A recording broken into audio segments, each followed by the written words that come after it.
Programa Fala Carlão. Oferecimento Bradesco. De ponta a ponta, é com o Bradesco que o agro conta.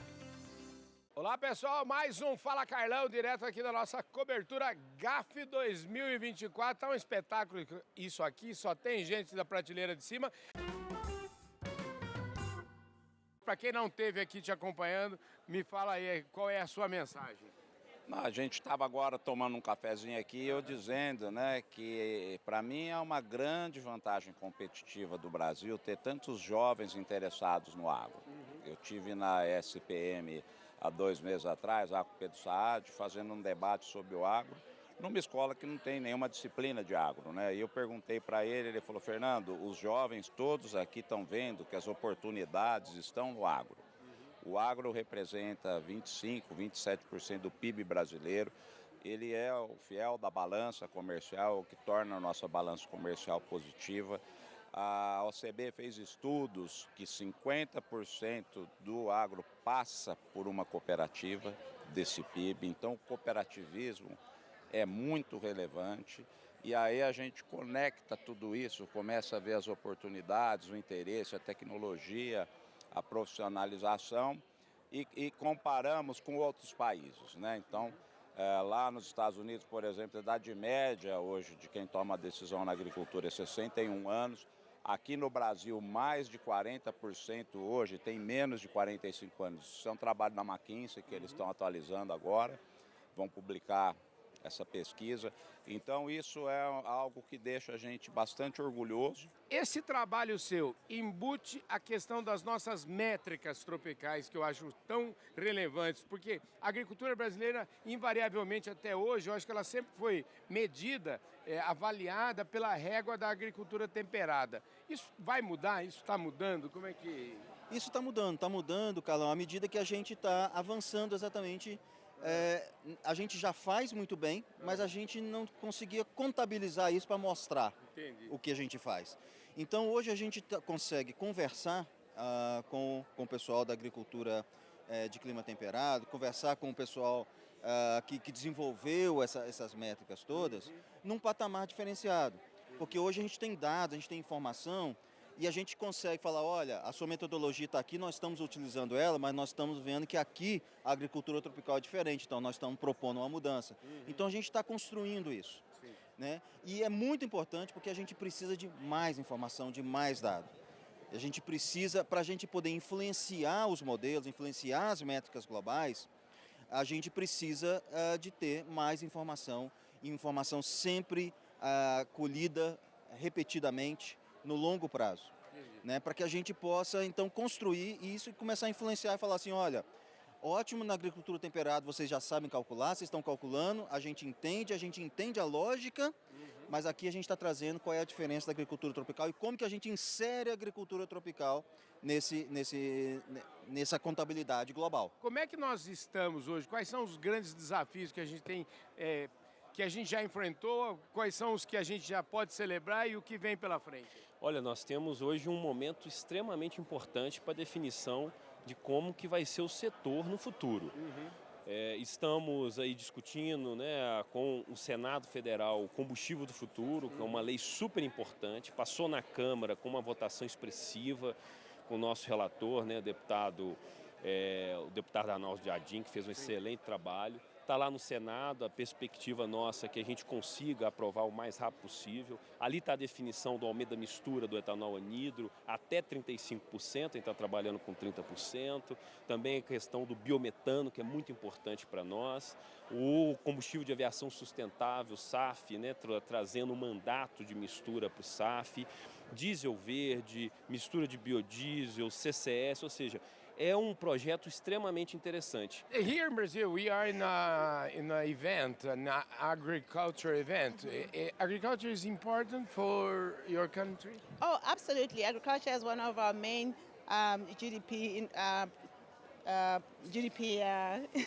important for our GDP, yes. And we are big in cattle, we're big in agriculture.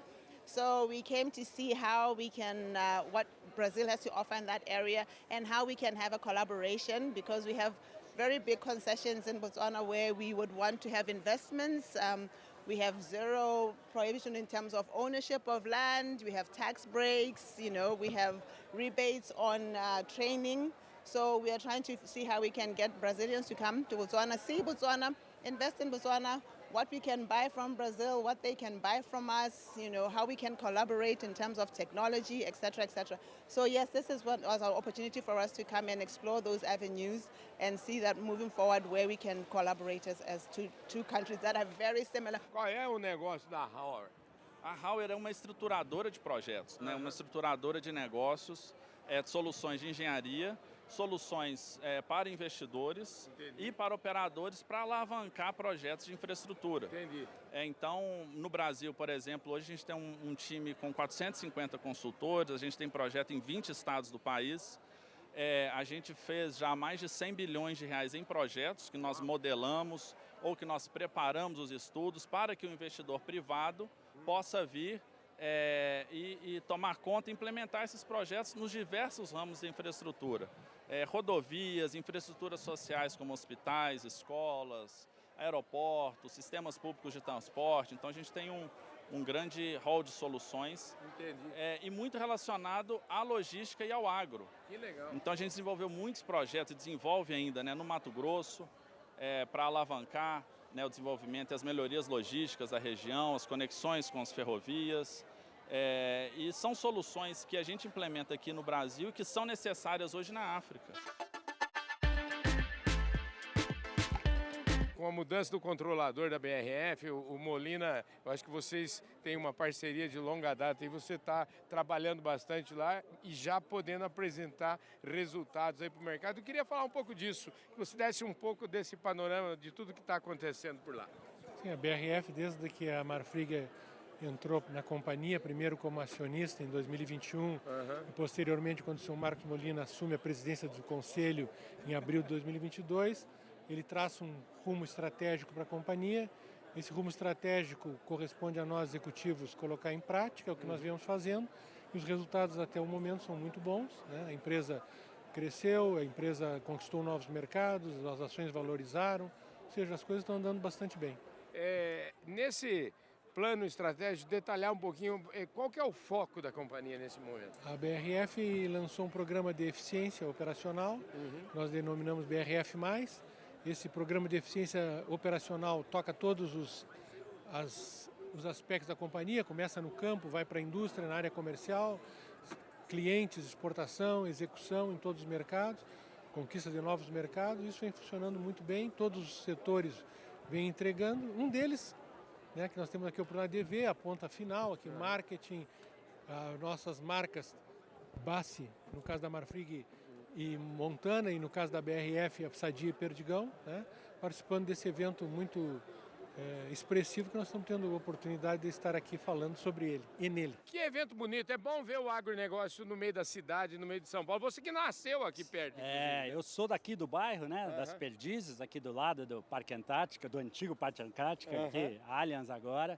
E é muito bom ver o agronegócio vindo para o grande centro e com uma estrutura dessa, né, onde a gente pode escutar várias opiniões, trocar ideias. Aqui eu encontrei com clientes, com concorrentes, e foi muito importante a presença da Ouro Fino aqui para sentir, né?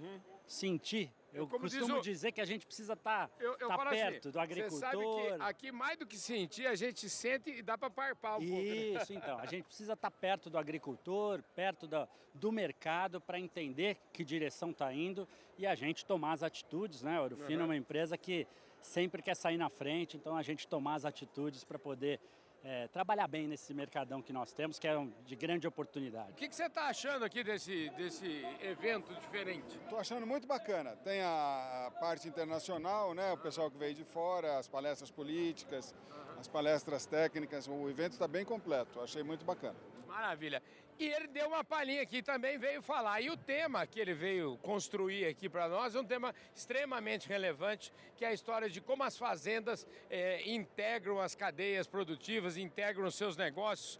E esse foi seu tema. Qual que é a sua mensagem nesse negócio aí? Olha, a verdadeira mensagem é que a grande responsabilidade de nós, produtores rurais, hoje, para o mundo, é a intensificação da produção. Por quê? Nós temos essa equação de água e terra finitas e população crescente. A gente só vai conseguir resolver isso aumentando a produtividade, a produção por hectare. A gente dizia que era sem impacto ambiental, mas agora a gente diz que é com impacto ambiental positivo. Você veio aqui falar de agricultura regenerativa e essa agricultura regenerativa é só o que se fala. E tem um motivo, porque na verdade a agricultura regenerativa nós estamos falando eminentemente de solo, ou seja, e não existe agricultura sem solo. Exatamente. É mais ou menos nessa linha, senhor? Sim, nós falamos que hoje nós temos que trabalhar com a agricultura de uma forma mais sistêmica, mais agregada. A agricultura, a base é o solo, a gente já trabalha com isso há muitos anos, mas hoje tem uma preocupação maior com a saúde do solo, trabalhar isso com a questão da retenção de água, com a otimização da biodiversidade, a questão dos ecossistemas naturais e principalmente como a gente adotando práticas sustentáveis na agricultura, como que a gente pode fazer com o crédito de carbono, esse balanço de carbono, para a gente enfrentar aí o impacto das mudanças climáticas. E eu sempre digo que tem tudo isso que a Silvia falou, que se pudesse resumir ciência e tecnologia, inovação, mas tem uma outra palavrinha que eu chamo de o empreendedorismo do produtor rural. E você como produtor, eu quero que por que você está junto nessa? Bom, prazer estar aqui com você, Carlão, e principalmente aqui acompanhado de duas referências e pessoas que eu admiro muito. A Embrapa, acho que dispensa comentários, eu me sinto extremamente honrada de ser uma URT da Embrapa, uma unidade de referência tecnológica em Juara, Mato Grosso, junto com a Laurimar, da Embrapa Silvio Pastoril, onde a gente está fazendo 7 experimentos. E tudo isso que a Silvia acabou de falar é muito interessante, porque essa sustentabilidade e essa rotação de cultura e essa preocupação com o solo e esse olhar para as bactérias, para os fungos, para os biológicos, eles de fato trazem mais rentabilidade, trazem maior produção. E então a gente hoje, eu acabei de falar com um cientista, com um físico que fez uma palestra agora com o Cesário, inclusive fez algumas provocações e trouxe de fato o que a gente precisa produzir com menos impacto, porque a gente tem recursos que são finitos, não adianta a gente negar isso, são finitos, a gente tem que pensar daqui por 10, 20, 30, 100 anos. Cesário, hein, rapaz, agora eu te coloquei num lugar importante aqui agora, você tem 2 feras aqui, eu queria te ouvir também. Bom, você sabe que ficou muito fácil, né? Porque elas já falaram tudo, eu concordo com tudo. É só falar que concorda. Concordo. Mas é isso aí, eu acho que o empreendedorismo, o produtor rural, ele é um grande empreendedor. Sim. E ele vai se adaptando como se adaptou. Então, por exemplo, eu, particularmente, uma fazenda em Naviraí, eu produzo 30, 35 arroba de carne por ano, por hectare ano. Quanto é a média brasileira? 7, 8 hectares, né? 7, 8 hectares. Eu produzo, o ano passado, 75 sacos de soja por hectare. A média brasileira é 55, tem produtor já com 80. Então, isso tudo é produto, é isso que é o empreendedorismo. E outro dia, entrevistando uma pessoa num evento em Campinas, um outro evento de agro também que eu participo, e estou tomando um café. O café que eu tomei com uma pessoa que eu não conhecia lá, ela falou uma frase para mim, falei, vou gravar um Fala Carlão com você. E gravei um Fala Carlão de 20 minutos. Sabe qual é a frase dela? A frase dela, ela disse o seguinte para mim, todo resíduo de uma linha de produção deve virar matéria-prima em outra linha de produção. Exatamente. E com isso, o Fala Carlão vai ficando por aqui.